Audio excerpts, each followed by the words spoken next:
नमस्कार। मैं Dhananjay Kumar, the public India में आपका स्वागत है। मोहन भागवत भी खुश हो गए। बीजेपी के तमाम नेता भौचक हैं कि जेन जी के साथ किस तरह से बर्ताव करें, जेन जी के साथ किस तरह से रिश्ते सुधारें।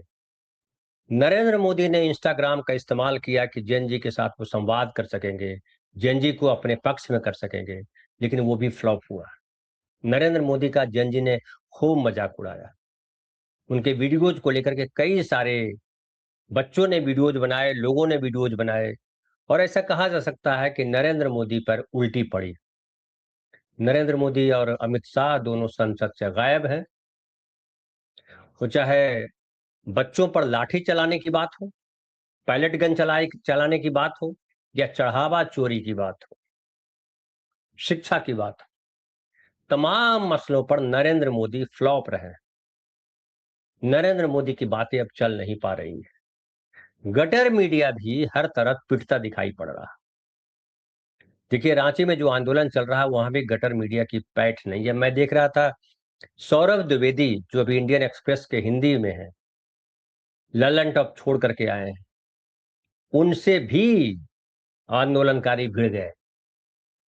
तो ये स्थिति है गटर मीडिया की, ये स्थिति है गटर मीडिया के प्रभाव वाले पत्रकारों की और पूरी बीजेपी सरकार की। हर तरफ, वो चाहे उत्तर प्रदेश हो, चाहे बिहार हो, चाहे दिल्ली हो, बीजेपी के नेताओं से सवाल किए जा रहे हैं। इवन सूरत में, गुजरात में बीजेपी से सवाल किया जा रहा है, और कई बड़े आंदोलन वहां चल रहे हैं। गटर मीडिया भले न दिखा रहा हो, लेकिन लोगों का गुस्सा उबाल पर है। इसलिए अब मोहन भागवत को उतारा गया। लेकिन मोहन भागवत ने कहा कि हम 100 शहरों में संवाद करेंगे जैन जी के साथ। और पहला संवाद उन्होंने किया मुंबई में, India international movement to unite nations की 15वीं वर्षगांठ पर। प्रोग्राम में 11 से 19 साल की उम्र के करीबन 2000 बच्चे शामिल हुए, और उसमें उन्होंने कहा कि जो युवा है, जो जेन जी है, वो देशद्रोही नहीं हो सकता, वो देश को खूब अच्छे से समझता है। उन्होंने कहा कि जेन जी पे हम पूरा भरोसा करते हैं। देखिए, सुर बदल गए, और सुर इसलिए बदले हैं कि पूरे देश में आरएसएस और बीजेपी का विरोध हो रहा है, और इसमें राहुल गांधी जो है बहुत बड़ा फैक्टर है। आरएसएस को समझ में आ गया कि राहुल गांधी ने जो अलख जगाया, डरो मत, वो अब पूरे देश में फैल गया है। अब लोग डर नहीं रहे हैं। और झारखंड में जिस तरह से छात्रों का आंदोलन चल रहा है, और झारखंड सरकार जिस तरह का बर्ताव कर रही है, वो भी नरेंद्र मोदी सरकार, उनकी समझ और उनके एडमिनिस्ट्रेशन पर बड़ा सवाल उठा रहे हैं। देखिए, जंतर मंतर पर जो आंदोलन हुआ उसमें बैरिकेड्स लगाए गए कि छात्र वहां पहुंच न सके, तमाम तरीके की गड़बड़ियां क्रिएट की गई, गुंडे भेजे गए, नारे लगाने वाले लोग भेजे गए, देशद्रोही कहा गया, क्या क्या नहीं कहा गया। लेकिन वो आंदोलन जो है, उसके बाद लाठी चलाई गई और आंदोलन रुका नहीं।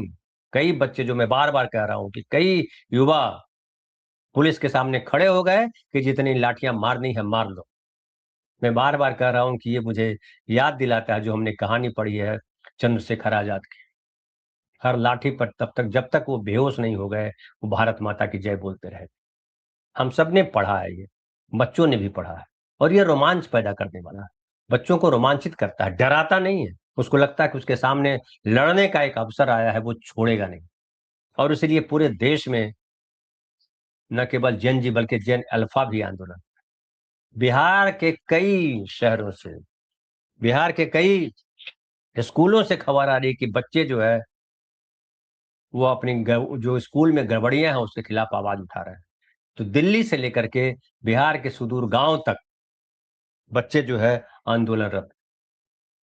और कई जगह ऐसी स्थिति हुई है जहां सरकार को झुकना पड़ा है। झारखंड में भी अगर देख लीजिए तो सरकार जो है कोई नरमी, जिसको कहते हैं कि कोई गर्मी नहीं बरत रही है, कोई डंडा प्रहार नहीं कर रहा है, कोई देशद्रोही नहीं बोल रहा है, बल्कि परसों हमने कहा था कि राहुल गांधी को संवाद करना चाहिए उनसे। राहुल गांधी ने उनसे बात की, एनएसयूआई के कार्यकर्ता वहां गए, और कांग्रेस के जो अध्यक्ष हैं खड़गे, उन्होंने बाकायदा प्रेस कॉन्फ्रेंस करके कहा कि हम छात्रों के साथ हैं। राहुल गांधी ने यहां तक कहा कि कांग्रेस सरकार जहां है वहां भी जो आंदोलन हो रहा है तो छात्रों के साथ संवाद किया जाना जरूरी है, उनसे संवाद किया जाए। झारखंड में मैसेज भेजा गया कि राहुल गांधी ने मैसेज भेजा कि सरकार जो है छात्रों के साथ कोई जोर जबरदस्ती न करे, संवाद करे और उसकी समस्याओं को निपटाए। देखिए वहां छात्र जो है आंदोलन पर हैं, भीड़ बढ़ती जा रही है, सड़कें खाली करा दी गई है कि आपको कोई तकलीफ न हो, युवाओं को कोई तकलीफ न हो। और खुद चीफ मिनिस्टर ने कहा है कि हम जो है हम उनके साथ संवाद करते हैं, लेकिन संवाद कायम करते समय हम जो क्या बेहतर कर सकते हैं, जब तक हम उसकी तैयारी पूरी नहीं कर लेते, जब तक हम समझ नहीं लेते हैं, तब तक जो है हम कोई वादा नहीं कर सकते। लेकिन ये कहा है कि छात्रों के साथ हम खड़े हैं।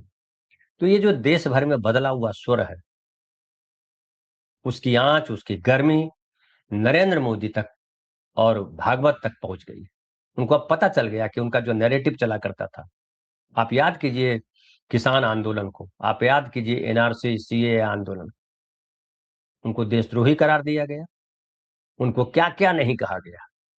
बहुत दूर न जाइए, आप याद कीजिए चढ़ावा मंदिर में जो चोरी हुई है चढ़ावे की, उसको लेकर के क्या क्या नहीं तर्क गढ़े गए, लेकिन वो मामला दब नहीं रहा। ये भागवत को समझ में आ गया है कि ये जो जेनजी है, जेनजी दो प्रकार के हैं। एक जेनजी है जिसका उत्तर प्रदेश में प्रदर्शन हो रहा है, कावड़ लेकर के घूम रहे हैं, नृत्य कर रहे हैं, शराब पी रहे हैं, तमाम तरीके के जो उटपटांग हरकतें होती है वो कर रहे हैं, एक जेनजी वो। दूसरा जेनजी वो है जो अपने लिए बेहतर समाज चाहता है, शिक्षा व्यवस्था चाहता है, और चाहता है कि सरकार उसके साथ संवाद करे, उसकी समस्याओं को सरकार सुने। वो कौन देशद्रोही है, कौन देशभक्त है, न कहे। इसलिए भागवत को कहना पड़ा कि सरकार की आलोचना करना देशद्रोह नहीं है। यही भागवत चुप थे। ये देशद्रोही और देशभक्त की परिभाषा है, यही भागवत सिखा रहे थे। तो भागवत के बयान, बदलते बयान ये बता रहे हैं कि इनको समझ में आ गया है कि अब जिस रास्ते वो चल रहे हैं, संवाद नहीं करने की का जो रास्ता है, प्रवचन देने का जो रास्ता है, जो भक्त पैदा किए हैं, लाखों अंधभक्त, करोड़ों अंधभक्त जो पैदा किया है। अभी आपने सुना होगा कि बिहार में जो है नरेंद्र मोदी जी का सबसे बड़ा मंदिर बनाया जा रहा है। उस लड़का जो बोल रहा था, बोला सरकार ने जमीन दे दी है और हम बिहार में जो है दुनिया का सबसे बड़ा मंदिर बनाने जा रहे हैं, भगवान नरेंद्र मोदी जी का मंदिर। हद नहीं है? बड़ी हद है इस तरीके की अंधभक्ति। और ये सरकार प्रमोट करती रही, लेकिन अब सरकार को लग रहा है कि ये प्रमोट करना जो है उल्टा पड़ रहा है, इसलिए वो भागवत को आगे लाया है, एक मैसेज देने का प्रयास किया है। अब कई तरीके के देखिएगा बयान आएगा, छात्रों के पक्ष में बयान आएगा, लेकिन अलग अलग मोर्चे हैं। एक मोर्चा पे खड़े हैं अभिजीत दीपके, एक मोर्चा पे खड़े हैं छात्र स्वयं, जेन और अल्फा छात्र, जेन जी और अल्फा छात्र जो है। अब चूंकि जो गड़बड़ियां हैं उसके खिलाफ आवाज उठाने का एक, जिसको कहिए कि आवाज उठाने का ये चल पड़ा कि आवाज उठा रहे हैं, लोग बात कर रहे हैं, डर नहीं लग रहा है कि सरकार से अगर सवाल उठाएंगे तो हमको मारा जाएगा। मारा है भी लोगों ने, लेकिन वो डर निकल गया है। भरत तिवारी को भी लोग याद कर रहे हैं, जिस भरत तिवारी को सरेंडर करने के बाद उसका इनकाउंटर कर दिया गया, उसको मार दिया गया। और शुरुआत में देखिए क्या वहां बयान आए थे, रवि किशन ने जाके बयान दिया था, मनोज तिवारी ने जाके बयान दिया था। तो सरकार को कटघरे में खड़ा करना, सरकार से सवाल करना, कहीं से देशद्रोह नहीं है। लेकिन पिछले 12 सालों में नरेंद्र मोदी, आरएसएस और उनके भक्तों ने ये क्रिएट किया कि नरेंद्र मोदी ही भारत है, भारत, नरेंद्र मोदी की आलोचना भारत की आलोचना है। और वो तमाम चीजें जो 1947 में आजादी के बाद जिस तरह का जनमानस बदला गया, 1950 के बाद जो संविधान बना, उसको पलटने के तमाम प्रयास नरेंद्र मोदी सरकार ने किया, आरएसएस ने किया। 400 पार जो नारा था 2024 में, इसीलिए था कि संविधान बदल सके और जो धर्मनिरपेक्षता जो लिखा हुआ जो स्वरूप है धर्मनिरपेक्षता का, उसको खत्म कर सके, समाजवाद का जो स्वरूप है उसको खत्म कर सके। और देखिए, तमाम कोशिश की सरकार ने, नरेंद्र मोदी सरकार ने, कि संविधान अपनी जगह रखा रहे, हम वही करेंगे जो हम चाहते हैं। साधे सीधे सामने के दरवाजे से नहीं करेंगे तो पीछे के दरवाजे से करेंगे। और उसके लिए उन्होंने अपने तमाम जो उनके साथी हैं, जो रिटायर्ड लोग हैं, जो सेना में से रिटायर हुए, जो न्यायपालिका से रिटायर हुए, उन सबको जो है इकट्ठा किया कि आप बयान दीजिए समर्थन में। अदालतों को अपने तरीके से मैनेज करने की कोशिश की। सुरक्षा एजेंसियां हैं, जितनी जांच एजेंसियां हैं, चुनाव आयोग है, सबको मैनेज किया नरेंद्र मोदी जी ने कि सब वो जो कर रहे हैं उसको जस्टिफाई करें। लेकिन वो जो कर रहे हैं उसको अब जस्टिफाई करना उनके संगी साथियों के लिए आसान नहीं है। भागवत इसीलिए बोल रहे हैं कि जेनजी के साथ हम खड़े हैं। आप जेनजी के साथ नहीं खड़े हो, और आप अगर खड़े होने का प्रयास भी करोगे तो जेनजी के साथ आप खड़े नहीं हो सकते हो। जेनजी ने कहा, जेनजी को क्या चाहिए? जेनजी को खुला आसमान चाहिए। जेनजी को बंधन नहीं चाहिए। वो पीछे से कुछ आप बस्ता लाद दो उसके कंधे पे, वो नहीं चाहिए। वो खुलकर अपना जीवन जीना चाहता है, ऊंची उड़ान भरना चाहता है, धर्म, जाति, समाज, देश की सीमाओं को तोड़कर। जो ग्लोबलाइजेशन के बाद जो देश है ना, वो राष्ट्रवाद वाला देश नहीं है, वो हिंदू राष्ट्र वाला देश नहीं हो सकता है। ये विंग कुछ समय के लिए आया, एक बड़ा दशक गया, लेकिन वो वक्त बीत चुका है। लोगों ने देख लिया है कि किस तरह से धर्म के नाम पर, जाति के नाम पर, राष्ट्रवाद के नाम पर देश का बंटाधार किया जा रहा है, देश को खोखला किया जा रहा है। जैन जी को पता है कि जो अर्थव्यवस्था का जो ढोल पीटा जा रहा है कि हम तीसरी चौथी अर्थव्यवस्था बन गए हैं, लेकिन हकीकत क्या है? जैन जी को पता है कि किस तरह से अडानी को देश सौंपा गया है। जैन जी को पता है कि आप अपनी मूर्खताओं से दुनिया में भारत की कितनी छवि खराब की है। जैन जी पढ़ा लिखा है। जिस जैन जी को आप एड्रेस करना चाहते हो, वो पढ़ा लिखा जैन जी है, वो अंधभक्त जैन जी नहीं है। भागवत जी ने एक गलती की। भागवत जी को दरअसल उस जैन जी को एड्रेस करना चाहिए था जो यूपी में कांवड़ यात्रा लेके चल रहा है। वो जो रिया हीर और जो श्रद्धा सिंह है, जो रुचिका सिंह है, जो गाली देने से नहीं हिचकती है, जो लड़कों के बीच घूमने से नहीं हिचकती है, जो अपने देह पर बिना दुपट्टा रखे आराम से घूमती है, जो मॉडर्न कपड़े पहनती है, वो भागवत जी के खांचे में नहीं आ सकती। भागवत जी जो है, जो संघ है, जो उनकी आइडियोलॉजी है, वो महिलाओं के घरों के अंदर कैद करना चाहते हैं। अभी कुछ दिन पहले का बयान इनका देख लीजिए कि महिलाओं को जो है वो घर संभालना चाहिए। ये यही है, घर संभालना चाहिए। पुरुषों को जो है देश संभालना चाहिए, पुरुष निर्णय ले। ये जो गालियों पर जो प्रतिक्रिया आई है, और नरेंद्र मोदी ने कहा कि हमें कल्चरल शॉक लगा है, वो कल्चरल शॉक क्या था? हमने एक दिन और डिस्कस किया था। वो कल्चरल शॉक ये है कि लड़कियां गाली दे रही हैं। गाली देने का अधिकार तो सिर्फ पुरुषों का था, उनके भक्तों को अधिकार था। आज भी उनके आईटी सेल के भक्त जो है हमारे पोस्ट पर भी आके गलिया जाते हैं। हम जो वीडियो बनाते हैं उस पर आके गाली दे जाते हैं। लेकिन ऐसे गालीबाजों से दुनिया रुकने वाली नहीं है। और अगर आपको लगता है कि हम बहुत गाली दे सकते हैं, तो ये जान लीजिए कि हम भी गाली दे सकते हैं। हम आपसे ज्यादा गंदी गाली दे सकते हैं। आप जैसे ही आओगे हम वैसे आपसे मिलेंगे। ये जंजी ने बता दिया। और हम भी लगातार ये कहते रहे कि आप अगर ये सोचते हो कि गाली दे करके, धमका करके चुप करा दोगे, तो आपके बाप चुप हो जाएंगे, हम चुप नहीं होने वाले हैं। और आपके बाप की स्थिति जो है आप देख लो कि भागवत से लेकर के नरेंद्र मोदी के कंठ सूख रहे हैं, संसद में आया नहीं जा रहा है। और राहुल गांधी जो है, वो संसद से लेकर के सड़क तक, दिल्ली से लेकर के रांची की सड़कों तक राहुल गांधी की गूंज है। बहुत कोशिश की उत्तर प्रदेश में, इलाहाबाद में उनकी छात्रों की गूंज रोकने की, लेकिन आप जितना रोकोगे आग उतनी फैलेगी। क्योंकि ये जो सोशल मीडिया है, ये आपके कंट्रोल में नहीं है। जो गटर मीडिया आपके कंट्रोल में था, उसका भांडा फूट गया है। और गटर मीडिया पे कोई यकीन करने को तैयार नहीं है। गटर मीडिया अपने अस्तित्व का संघर्ष कर रहा है, अपने अस्तित्व के लिए लड़ रहा है। और जो आपके आरएसएस के जो विद्वान घुसे हुए अलग अलग संस्थाओं में। एक और वीडियो का मैं जिक्र करूं, आप जाइए झारखंड के वहां के रांची यूनिवर्सिटी के, झारखंड में किसी यूनिवर्सिटी का था, वीसी को कैसे उसने सुनाया, और वीसी को सामने बैठना पड़ा छात्रों के सामने।